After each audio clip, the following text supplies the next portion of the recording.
Quisiera pedirle que vayan en sus Biblias a Mateo capítulo 12 para nuestra meditación en esta noche. Mateo capítulo 12.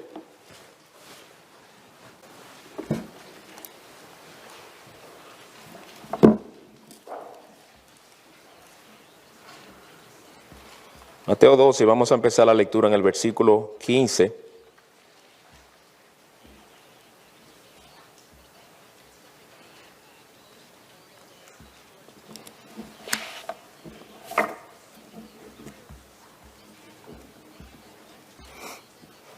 Dice, mas Jesús, sabiéndolo, se retiró de allí, y muchos de los que le siguieron, y los sanó a todos.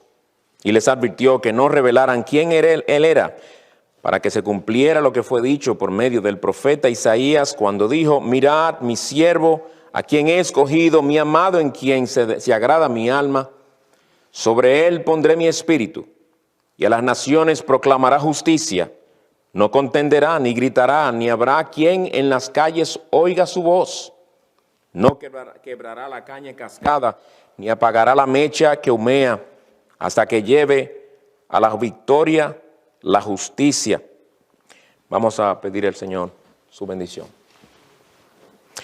Señor, nos postramos delante de ti, consciente de que es tu palabra que vamos a exponer, consciente de que queremos y estamos llamados a hacer memoria de nuestro Señor Jesucristo en esta noche, y queremos hacerlo conforme a tu palabra. Instrúyenos, Señor, y prepara nuestros corazones para este solemne privilegio que tenemos de hacer memoria de nuestro Salvador. Ven y ministra en nuestros corazones según su necesidad. Te necesitamos, oh Señor. Te lo pedimos en Cristo. Amén.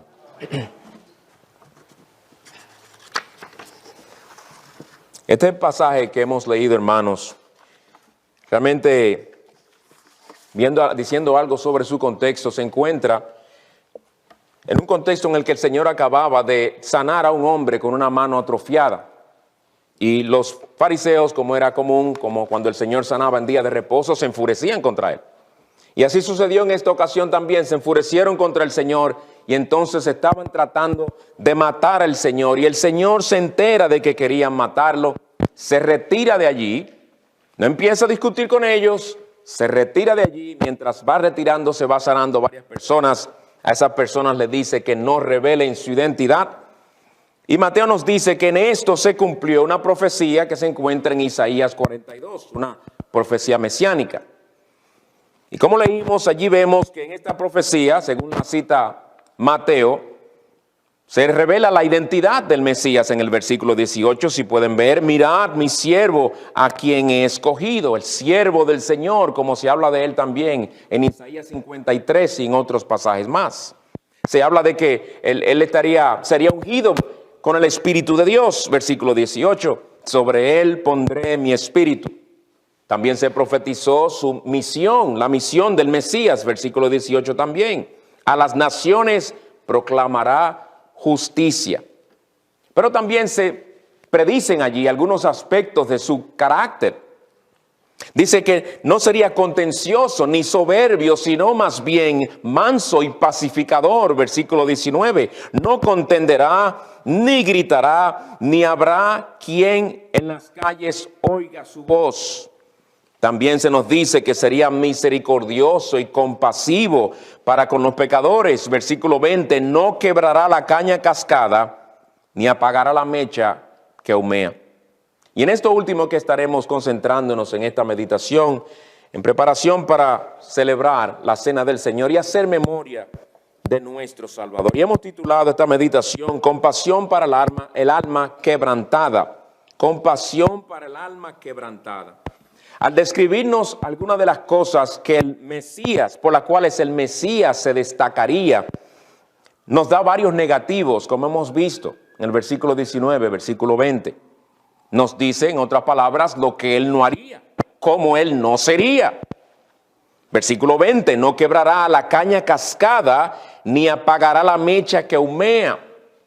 Otra traducción lo expresa de esta manera, no acabará de romper la caña quebrada, ni apagará la mecha que apenas arde, hasta que haga triunfar la justicia. Obviamente, hermanos, al leer esto es evidente que este es un lenguaje figurativo, porque ciertamente sabemos que cuando el Señor viniera, que cuando el Mesías viniera, Él no iba a tener nada que ver con cañas físicas, ni iba a tener tampoco que ver con mechas. Esta caña quebrada y mecha que humea o mecha que apenas arde nos representa a nosotros, los creyentes. Habla de aquellas personas para con quienes Él se mostraría misericordioso. Claro, misericordioso para con todos los pecadores, pero misericordioso sumo sacerdote para con nosotros, su pueblo. Por ejemplo, una caña de pescar o vara de pescar, como se le llama también, es algo bien fuerte. Se dobla aún con el peso de un pez inmenso y difícil que se rompa. Pero una caña quebrada es algo sumamente débil. Una caña quebrada es algo que si notamos que está así, ni la usaríamos para pescar porque sabemos que fácilmente se rompería. Y lo que hacemos es, en ese caso, le echamos a la basura. No sirve una caña quebrada.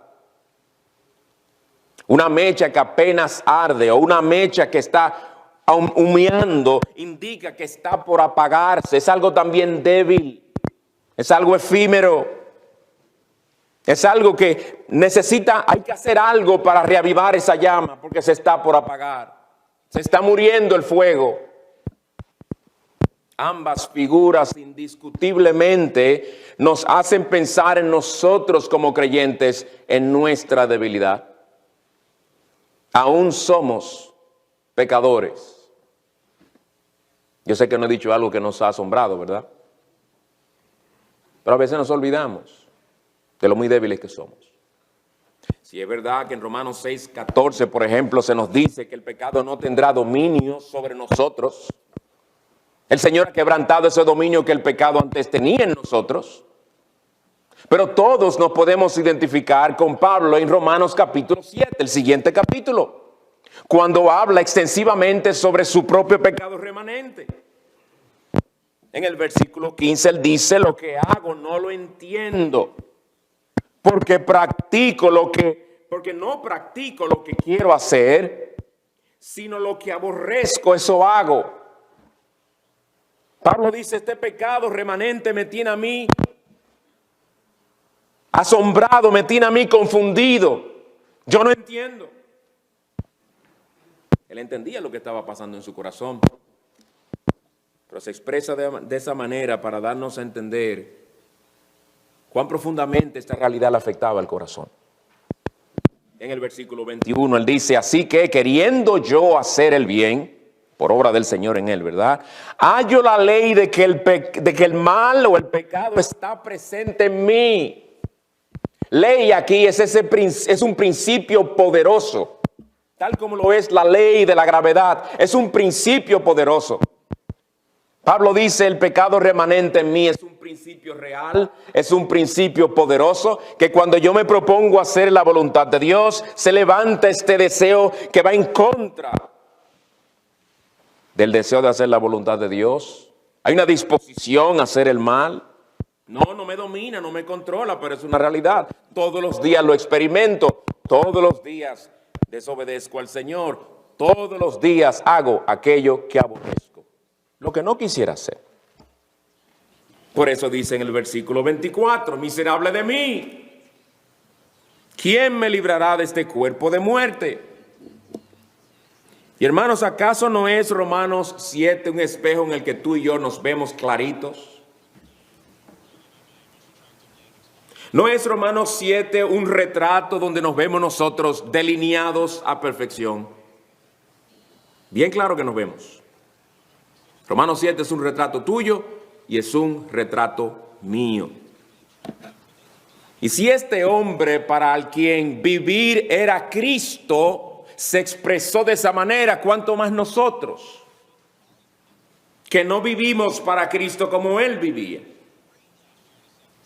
Que nuestra devoción al Señor es mucho más pequeña que la de Él, que su nivel de santidad sobrepasaba el nuestro, que de nosotros entonces también debemos decir lo mismo. que el apóstol Pablo. Nosotros somos mucho más débiles de lo que nosotros pensamos. Y muchas veces el Señor tiene que dejarnos ver eso. A veces dejándonos estar como Asaf en el Salmo 73, casi resbalaron mis pies, para que veamos el potencial de pecado remanente que hay en nosotros, el potencial de ese poder, de ese pecado que aún resta en nosotros, que no es un juego, no es figurativamente que el pecado está en nosotros, es una realidad, es un principio poderoso y real. Por eso todavía nosotros envidiamos a las personas que nos opacan, con sus dones, con su conocimiento, con sus talentos, con su experiencia. Nos opacan, los envidiamos, sentimos mal, nos hacen sentir incómodos. No las biografías, las biografías, ¿cómo hablamos de esos grandes hombres del pasado? Con cuánta facilidad nos ponemos al nivel del tobillo de esos grandes hombres del pasado, mujeres del pasado. Hombres y mujeres de piedad, hombres y mujeres temerosos de Dios. Nuestro problema es con los que están vivos y nos opacan. Se enciende la envidia de nuestros corazones como se encendía la codicia de Pablo en Romanos 7. Alguien nos entierra un puñal y en vez de perdonar de corazón y sacar ese puñal, más bien lo aguantamos ahí para que ese dolorcito que sentimos continuamente nos recuerde lo que nos hicieron. Y querer encontrar entonces así justificación carnal para sentirnos como nos sentimos contra esa persona. Rencor. Cristianos que hemos sido perdonados por la sangre de Cristo, por la gracia de Cristo, con rencor en nuestros corazones.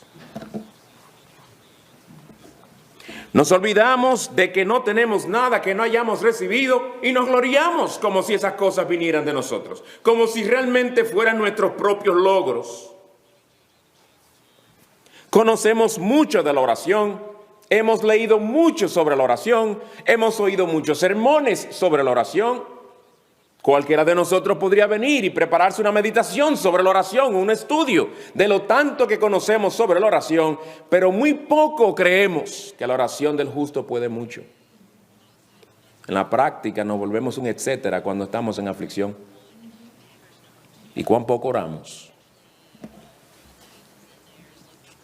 Conocemos mucho, oramos poco. Somos débiles. Cuán propensos somos a notar las debilidades de los demás, a criticarlas, a señalarlas, mientras nosotros seguimos enflaqueciéndonos.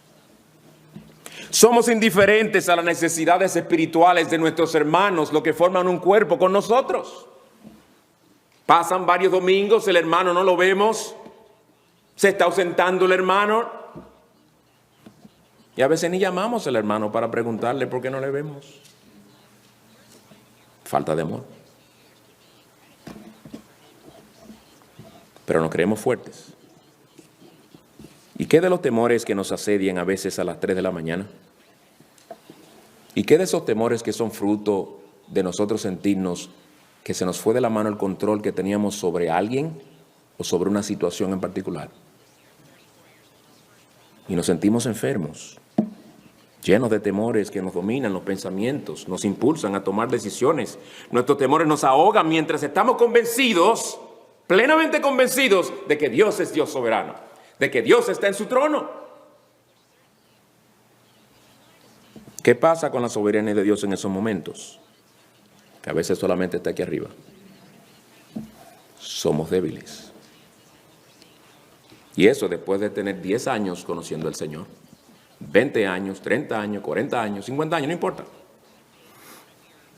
Hermano, por estas cosas que he mencionado y muchas más, no podemos negarlo. Tú y yo somos cañas cascadas. Tú y yo somos mechas humeantes en necesidad de la misericordia de Cristo. Podemos decir con el apóstol de corazón, miserable de mí, y perdóname, Señor, por no entender lo miserable que soy por causa del pecado que aún mora en mí. ¿quién me librará de este cuerpo de muerte? Podemos decir también con el apóstol Pablo en el versículo siguiente, por la gracia de Dios, ¿verdad? Gracias a Dios por Jesucristo, Señor nuestro.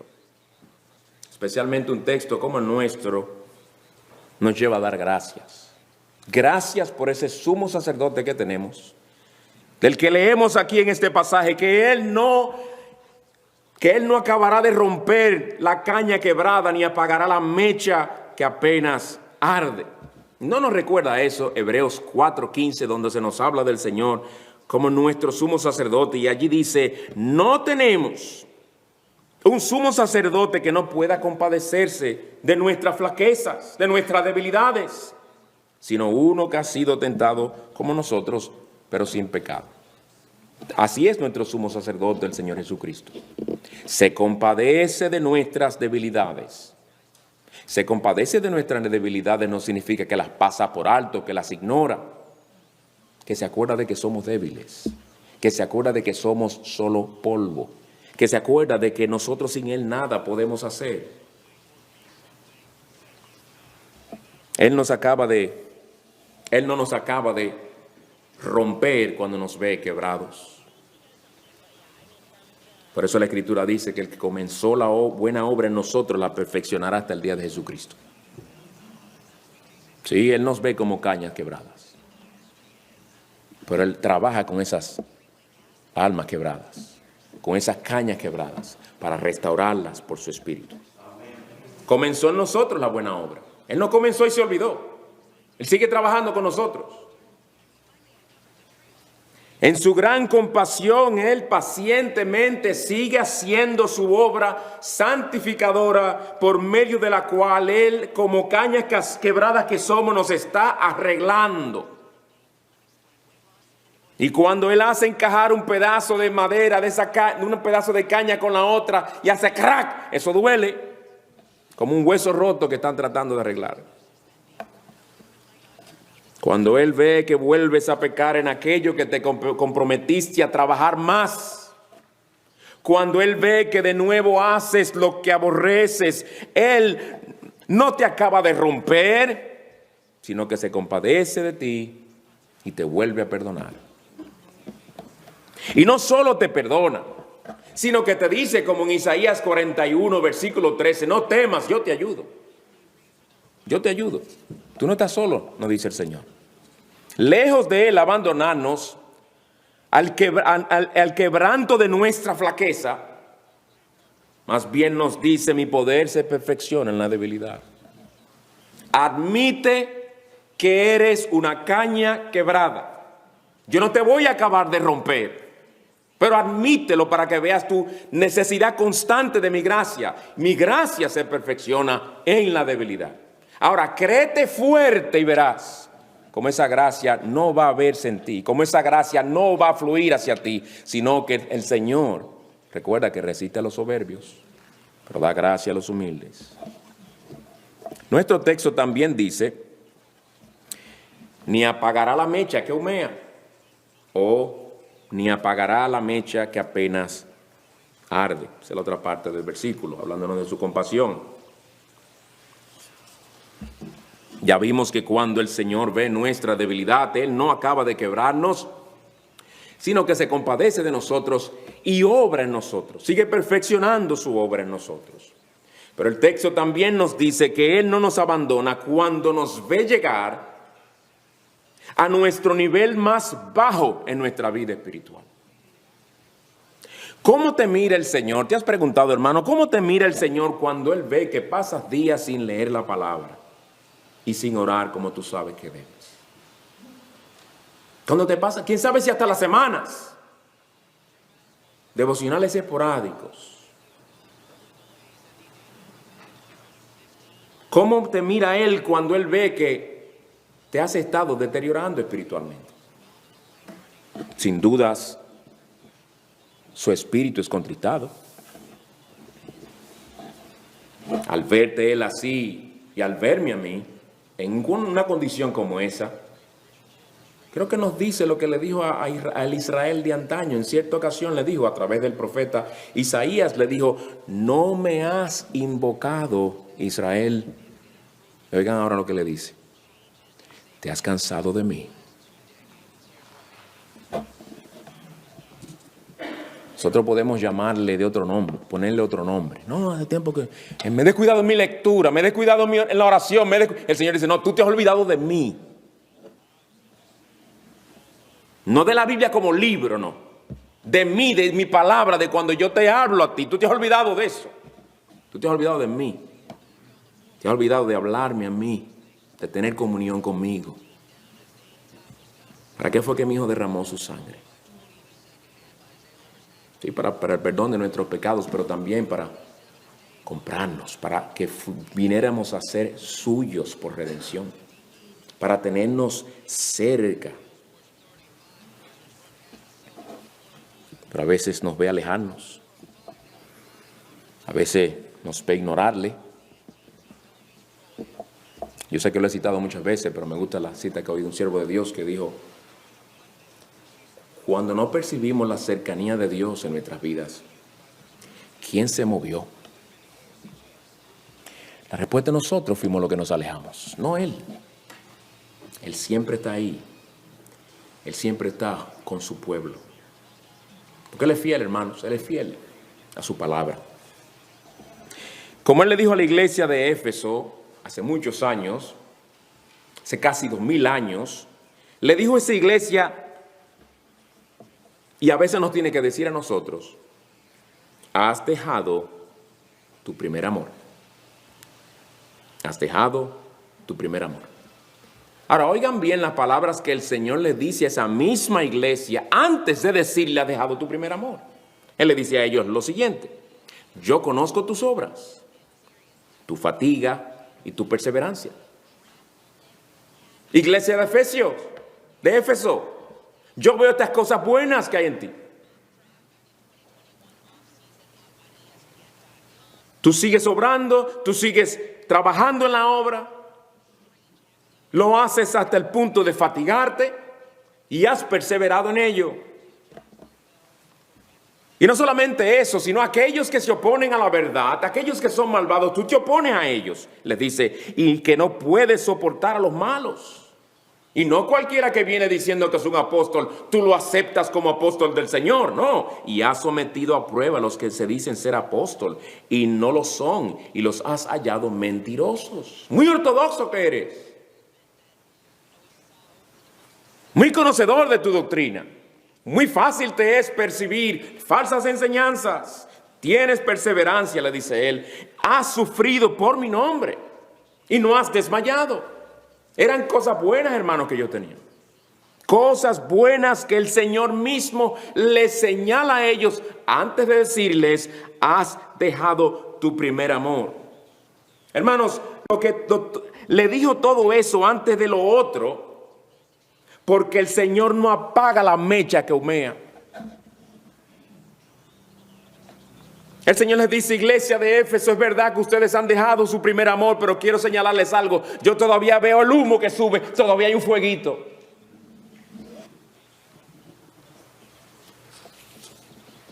Sí, el fuego del primer amor de la iglesia de Éfeso estaba tan débil que lo único que se veía era el humo. Pero el Señor dice: por lo menos hay humo. El Señor se fijó en el humo. El Señor apreció ese humo y lo reconoció. Pero en vez de apagarlo, lo que vuelve es a soplarlo para que se encienda el fuego. Como cuando tú tienes una fogata en el patio, en el verano, cuando está empezando el invierno y se está apagando ya. Uno lo sopla. Dije, asopla. Uno lo sopla para que se encienda de nuevo. La gran compasión del Señor, hermanos. Cuando sus discípulos creían que se estaban por ahogar, en medio de aquella gran tempestad, donde despiertan al Señor desesperados, como el pastor hace poco estuvo predicándonos sobre ese texto, cuando el Señor calma las olas, calma el mar, les dice a ellos: ¿por qué teméis, hombres de poca fe? Sí, eso fue una reprensión. Fíjense, el fuego de la fe de estos hombres casi estaba apagado. Pero el Señor vio el humo de esa fe. Fíjense que dice, hombres de poca fe. Poca, pero hay fe. Vio aún lo poco de esa fe. Porque no apaga la mecha que humea. Es grande en compasión. ¿Recuerdan lo que pasó con el gran apóstol Pedro? El muy fervoroso, intrépido Pedro. Hizo lo que tú y yo quizás jamás lleguemos a hacer. Negó al Señor. Negó que conocía a su Salvador por temor. El fuego de su amor se vio en el nivel más bajo. Apenas ardía. Estaba humeando. ¿Lo abandonó el Señor? ¿Negó el Señor a Pedro como Él lo negó a él? El Señor en su compasión vio el humo del amor de Pedro. El humo mostraba que se estaba apagando, pero por lo menos que era real. Él fue tras Pedro, no lo abandonó, se le acercó a ministrarle. Según nos relata Juan al final, se le acercó y le dijo, Simón, hijo de Juan, ¿me amas? Y el Señor sabe, sí, mostró compasión, pero a la vez le fue fiel al alma, obviamente. No le dice Pedro, no le dice roca, roca firme. No, Pedro, tú eres débil. Te voy a llamar por el mismo nombre original tuyo, Simón. Simón, hijo de Juan, ¿me amas? Pedro le dijo, sí, Señor, tú sabes que te quiero. Jesús le dijo, pastorea mis ovejas. Yo te voy a seguir usando, Pedro. Yo sé que tu amor es real. Es más débil de lo que tú crees que es, pero es real. El Señor no le apagó la mecha a Pedro. Más bien lo sopló con su gracia para que se encendiera más, se encendiera de nuevo y seguirlo usando para su gloria. Por la gracia del Señor, que tuvo compasión de él y lo restauró, fue que pudimos ver al Pedro del día de Pentecostés predicando con tanto poder y denuedo. Y así de misericordioso y compasivo es nuestro Salvador para con nosotros, hermanos. Él tampoco acaba de quebrarnos cuando nos ve en nuestra debilidad. Él tampoco nos apaga la mecha cuando ve que solo está humeando. Pues mi hermano, en esta noche medita en esta realidad y sigue viniendo a Cristo en tu debilidad, y si es así también en tu desvío. Sigue viniendo a Él. Esto no es para esconderte de Él. Si estás humeando, si estás quebrado como una caña, entonces lo necesitas desesperadamente. Necesitas que el Señor te perdone, necesitas que el Señor te restaure, lo necesitamos. No nos alejemos de Él. Él no nos echará fuera cuando volvamos. Él no nos reprochará. Él no nos dirá cuántas veces ya te he restaurado. No nos reprocha. Él es un Salvador lleno de gracia y de verdad. Su gracia no nos aplasta, sino que nos restaura. Si al ver nuestras muchas debilidades y hasta nuestro deterioro espiritual, en vez de acercarnos a Cristo, nos alejamos de Él, puede ser que lo hagamos, porque en nuestras mentes hemos formado un concepto de Cristo conforme a nuestro propio temperamento. Si tú eres una persona dada a la introspección, si tú eres una persona dada a ser hiperescrupuloso, ante la más mínima cosa estás cuestionando que si lo hiciste para el Señor, que si no lo hiciste para el Señor, que si esto lo hice bien, que si hice esto, que si me desvié a la derecha o a la izquierda, constantemente sintiéndote culpable y culpa, pecado, y no ves ni la gracia del Señor, puede que el concepto que tú tengas de tu Salvador, de tu gran sumo sacerdote, que es grande en compasión, tu concepto es diferente. Porque tú se has llegado quizás a formar un concepto de Cristo que es conforme a tu propio temperamento. Eso es peligroso. Y eso es idolatría. Hermano, cuídate. Cuídate de no elevar tus pecados por encima de la gracia y la misericordia del Señor. Hoy estamos celebrando esta cena porque Él quiere que nunca nos olvidemos de su amor infinito mostrado en la cruz del Calvario. Porque ese amor, ninguno de nuestros pecados lo podrá hacer que disminuya. Ninguno de nuestros desvíos hará que disminuya. Un amor del que nadie nos podrá separar.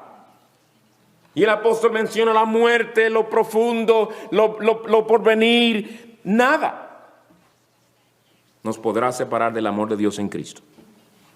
Es un amor que perdona. Es un amor que restaura. Es un amor que fortalece. No quebrará la caña cascada, ni apagará la mecha que humea. Vamos a orar, hermanos. Señor nuestro, te damos gracias porque en tu misericordia nos ha dado un pasaje como este, donde nos permites ver la hermosura de nuestro compasivo Salvador. Amén. No permitas, oh Padre, que esto quede en el intelecto. Ayúdanos a llevar estas cosas al corazón, meditarlas, que nos lleven a acercarnos a nuestro Salvador con la confianza de que en Él encontraremos compasión, misericordia y perdón para nuestros pecados. Que encontraremos restauración y encontraremos fortaleza en nuestra debilidad. No nos desampares, oh Señor. Santifícanos. Ayúdanos a pensar en ti según tú te has revelado en tu palabra. Y perdónanos por las veces que te hemos mirado de otra manera, por las veces que hemos dudado de tu compasión y de tu amor, por las veces que en nuestros pensamientos hemos distorsionado tu carácter inmutable. Glorifícate hoy entre nosotros y ayúdanos a hacer memoria de nuestro Salvador en una manera que le honre. En Él te lo pedimos. Amén.